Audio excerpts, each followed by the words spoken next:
Hi, it's Andy. Hi, it's Dave. Hi, it's Kirk. So first of all, Merry Christmas. It is Christmas Day. You can tell from the horrendous jumper thing what I'm wearing. And obviously Andy's got a very jolly hat on. And, well, Kirk, you're being the Grinch.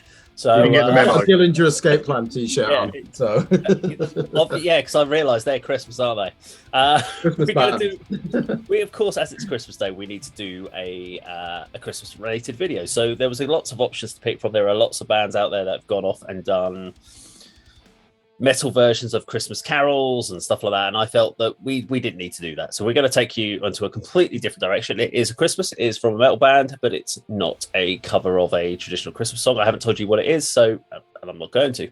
We're just going to let you guys react to it. I'll give you some detail and context about the video afterwards, but without further ado, let's go check out today's Christmas song.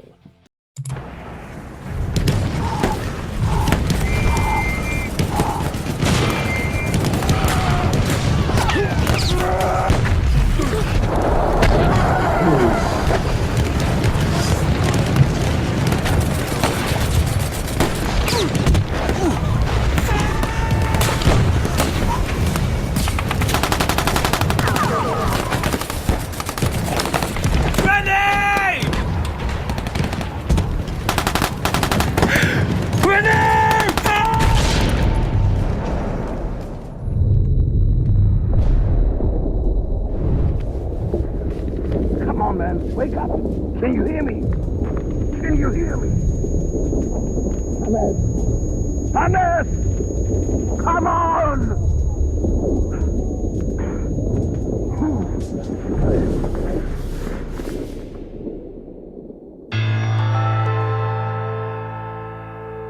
onion imagery.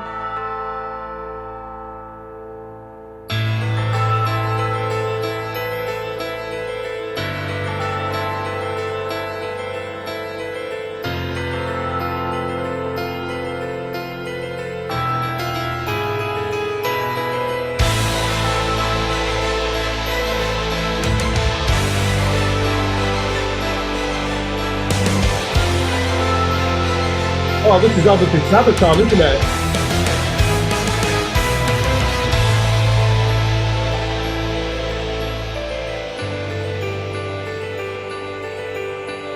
Silence! Oh, I remember the silence on a cold winter day. After many months on the battlefield, and we were used to the violence. Then all the cannons went silent,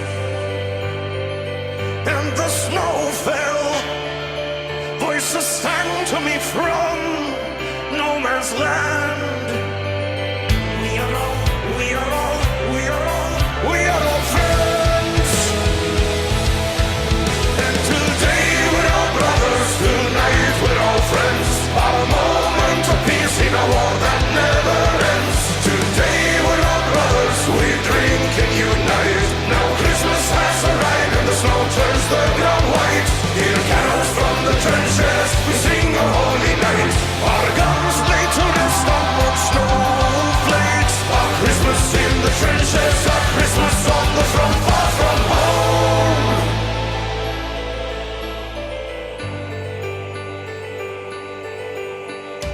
Madness, how I remember the sadness.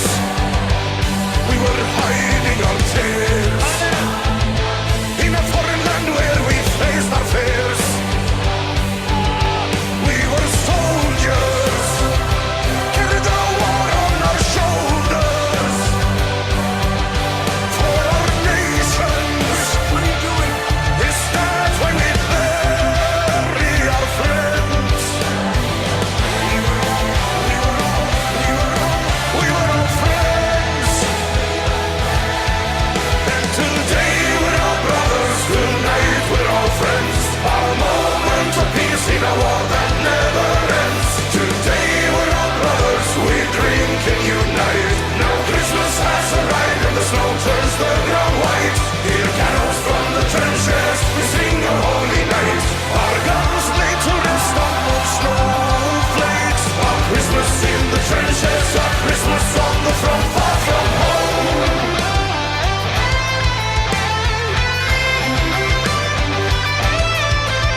There we go. So, Kirk, yes, you were right. It is Sabaton. Was the band you mentioned in the early mentioned?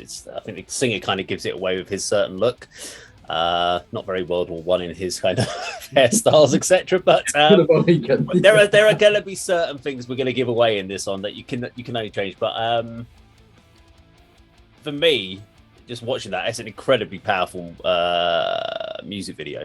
Agreed. And obviously the trying to, so there are things you could always go like there are things that I would pick on in music videos normally, like, oh, the guy's playing an acoustic guitar pretending to play an electric guitar lead. That's ridiculous. But you've got to be period correct. You can't suddenly rip out, if you put out an electric guitar in this video, I'd rip that to pieces if he did that. So I'm like, no, we're gonna let that pass. He's tried to be period correct, and I appreciated that. And it's not my first time seeing this video. I saw this last year when it first came out, and it was really interesting from my point because I remember it. There was a chocolate bar for, I can't remember if it was Boots or Sainsbury's or one of these companies that did an old style chocolate bar, and they did a whole advert that was all based around this no man's land football game in Truce, and it was very kind of similar to how they set this up. But for me, it was the power of what a music video can do.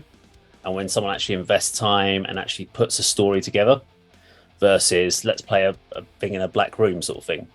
But I've already talked about this on another video before, so I'm going to let you guys take it. I don't know if this is your first time seeing it or not. So Andy, what's your thoughts on it? Yeah, first time seeing it, first time hearing Sabaton, if you believe that. Yeah, very, as you say, Dave, very powerful. I mean, it's a great piece of filmmaking, isn't it? You know, it's obviously sort of demonstrating the sort of the scenes that we're all familiar with, the truth on the battlefield at Christmas. I think it's, I don't know, Paul McCartney did do something similar. You know, the football match in no man's land. But yeah, very authentic. Apart from the hairstyles, they've obviously put some time, effort, and money into that. That, you know, is really, really good piece of filmmaking.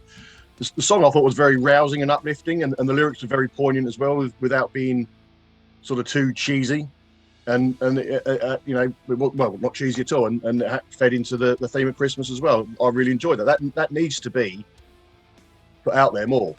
You know, I was gonna, you know, if it hadn't come up at the end, I was gonna ask, is that a sort of recent creation they've come up with? But obviously it came out for Christmas time last year, but. Yeah, that needs to be sort of promoted and shared and seen by many more people, because that is fantastic. You know, you might not be overwhelmed by the music if you're not into metal or that sort of symphonic power metal that Sabaton produced, but as a visual piece of entertainment, that was really, really, really good. And you know, I think many people would enjoy that if they had the opportunity to watch it. I mean, I actually think there was points I actually kept getting, you know, like the back of your spine, you get that occasional shiver that goes bit. There were different points where you could see certain elements of the storytelling. If you just immerse yourself in it, I forgot I was actually listening to the music. I was just watching the story, and I kept getting these occasional like little goosebumps and little chills on me, because you can feel the emotion from that storytelling, and all the little cutscenes, they did so well. But what did you think, Kirk? Yeah, I mean, I'm almost not even paying attention to the music because the video is so poignant, isn't it? And the subject matter, it's this great moment in 1914 where both sides on the Western Front, or shall we say the British Army and the German Army, decide, look, we've had enough. Our officers, obviously they didn't want them to fraternize. They have this football match, and that alone just tells you something about the spirit of humanity, doesn't it? And there's some great memoirs. If you get time, you should, read your Robert Graves, your Edmund Blundell, and there's a German writer called Ernst Junger who famously writes this book called Storm of Steel, and he's talking about the Western Front. And I urge anyone watching this, go and read that. That is fantastic. It's not even about, there's no jingoism in that, like, oh, I signed up to fight for the Kaiser. Not at all. It is actually about respecting your opponents. And that video, the song, I just repeat, I didn't really pay much attention to it because the video is just too overpowering, and they dealt with that subject matter so well, because that could be contentious if you're trivializing something like that. And it is something we should be celebrating, isn't it? That spirit of fraternity, brotherhood, just because they're on the other side and there are trenches separating you. The fact that this happens is incredible, really, isn't it? And I think they really did do it justice. You're right, and the lyrics very poignant. It's storytelling, isn't it? The keyboard, really like that as well. And then the distortion. Obviously, they had to mirror that with some mortar shells going off, didn't they? But that makes sense. Of course, you're going to do that because, like you said there, Dave, you're bringing in 21st century, 20th century musical instruments. You need to do that in style. So even though it's a bit predictable, grenade going off when the distortion kicks in or the drum snare comes in, I think they handled it so well. I don't really listen to Sabaton, but I do always find them enjoyable. Maybe I should be listening to them more. They played Wembley, didn't they, as well this year? So yeah, they are a huge. I'm surprised they've never come up in conversation between us three. They are a huge band and deserve all the success they're getting. I think that was that was an excellent video and great song as well. One message that came from me. I mean, you said about the goosebumps, David. What got me thinking is they venture out into no man's land. They shake hands and start talking and playing football and sort of showing each other the instruments. And then you think, this is fantastic. But then they separate and go back. That's the heart-wrenching bit for me. These men have sort of met each other, shown respect for each other, admiration. And if that sort of ended conflict, then what a story. But in reality, they go back and they continue firing and fighting, and that's just it might be covered in some of the books Kirk mentioned. The sort of feelings and emotions around that particular. The brutality. Do you know what they do well though? They bring through the brutality of World War One, because if you look at the statistics, if you're an officer, you are more likely to die, believe it or not, than a working class infantryman in World War One. Let's be honest, there's no winners in that war, really, are there? No, they're not. And I'll give you an example: the Battle of Passchendaele. When you read about that, because the weather was atrocious, you had men who were caught up in craters, and they'd have their legs blown off, and they couldn't get out of these craters and end up drowning. They've already lost a leg, and you've got memoirs of people that can hear these agonizing words. I can't get out. They fucking drowned. So they'd already had their limbs blown off. And you had this torrential rain. That's just horrific, isn't it? When you actually look into it, people. If you died in World War One, the chances are you probably got your face smashed in, or your head blown off by a mortar shell. There is nothing romantic about this. No. And they did bring that through. When he had that imagery of people caught up in barbed wire. That's how brutal it was, and no one would ever wish to return to that. You mentioned Passchendaele, Kurt. I mean, that's one of my favourite Iron Maiden songs. They the brutality of the First World War, that particular battle is described very well and very emotional in that song. I like that one as well. But we're sort of sidetracking from this. But yeah, I echo what I said earlier. I'm going to sort of share this video as I always do. But I'm going to urge people to check this out, because it's like you said, Kurt, the music's kind of secondary to it all. I was trying to take something in from it, but you are just drawn to the imagery and the what you can see on the screen. Yeah, and as we said, well done to the band and the record label. I don't know if they're on Century Media, Napalm Records, or Nuclear Blast. I can't remember, but it was filmed on location in the Czech Republic. Put a lot of money and time and effort into that, and they deserve respect for that. I mean, I think, Andy, you brought up when we both went to talk, it was exactly the same thing I was going to say, which is that whole idea of them shaking hands and talking and then going back. I was just sitting there thinking, in my head, I'm like, how can someone go back and then have to start trying to shoot this person and kill them after you've just shaken hand and played football with them? That's got to be such a internal conflict, because up until then, they were just something that you had to kill. They were faceless. You were just firing shots and hoping and throwing grenades, and it was just a job that you didn't have to do, but you couldn't put a face to it. And up to that point, they'd shaken hands and given them hugs, and then had to go back in and start shooting and trying to kill them again. And it was such a weird war, because it was all trench based, and it was trying to get that extra few feet of land. And I think what you put about the craters as well, one of the things they said was if there was a push into no man's land, they tried to injure them rather than kill them, because they wanted them to cry out, to try to get more people out the trenches to try to rescue them, to stop that from happening. And you'd end up finding the friendly fires were trying to actually kill some of their own people to put them out of their misery. And that, I mean, that to be put into that sort of in situation, Christ knows the survivors of World War One, what they went through from their post-traumatic, because I think it's a very different kind of war to what came after it, where it was more out of trenches, but trench warfare was horrendous. Yeah, it was, wasn't it? I mean, they call it a race to the sea because you have is it the first Battle of Ypres, where the regular British army gets fucking wiped out at Mons. That is just a fact. So it's incredible how we managed. You know, we don't even bring in conscription, I think, until 1915, possibly even 1916. It's incredible, you know, and same with the Kaiser, you know, the German army, the French infantry, they're wiped out. They basically have civilians who are called up who've got to step up. And another thing you just said there, yeah, you know, they have this truce, they have this football game. What happens a year later? The Germans are the first to use gas as a weapon in war, don't they? And that sours any form of empathy for the enemy. You know, you start to see it, don't you, in the propaganda on all sides. You know, you have to be roused to hate the enemy, because if you're going to go in there and die, you want to die for a reason. And I always say this, you know, as a former student of World War One, because I studied history, I always say, you tell me, what is Britain fighting for in this war? To prevent Germany forming a fucking customs union in Europe. It's not easy to say what we were fighting for, and definitely do not want to in any way belittle what they did. You know, the heroic sacrifice from the British army. You look at, do you know, on the first day, obviously, of the Battle of the Somme, the British army incurs 50,000 casualties on the first day of that battle. 28,000 of them perished, they're dead. But you forget about the ones who had their fucking limbs blown off. Yeah, they were never the same again, were they? The sacrifice. You know, Germany obviously have some heroic struggles. The French do as well. It's just, it's tragic, really, isn't it? When you look at 20th century history, you see the World War One and what happened and the number of lives lost in that. You just can't get your head around it, can you? No.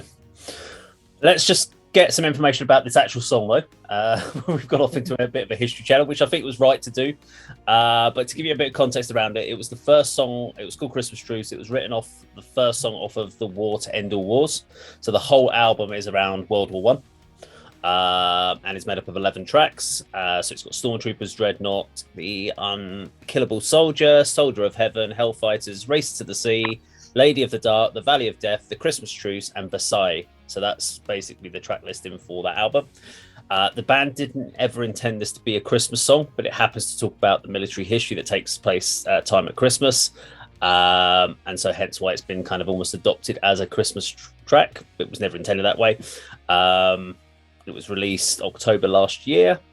The keyboard melody of the song is taken from Carol of the Bells. So you might have picked that one up. Da, da, da, da, da, da, da. So you took the melody from that for use in it. And at the end, the female vocals over the end, when the credits are rolling, is done by Floor Jansen from Nightwish. All right. Just to give you a bit of a steer from it. So that was the Goosebumps moment for me, by the way, when she. Okay. That was. Yeah, and it was a motive, wasn't it? Well, sometimes you end up cutting. It's really important in videos like this. So there are some times where a band will have credits rolling and there won't be any music to a video.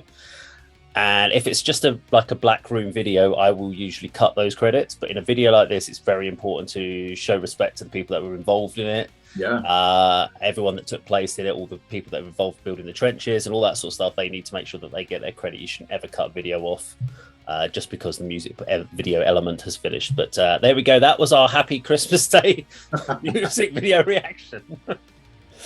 There we go. So Sabaton and Christmas Truce. Now, if you like this video, please do subscribe, click the bell icon, like and share, and we'll see you on another video sometime very soon. Take care.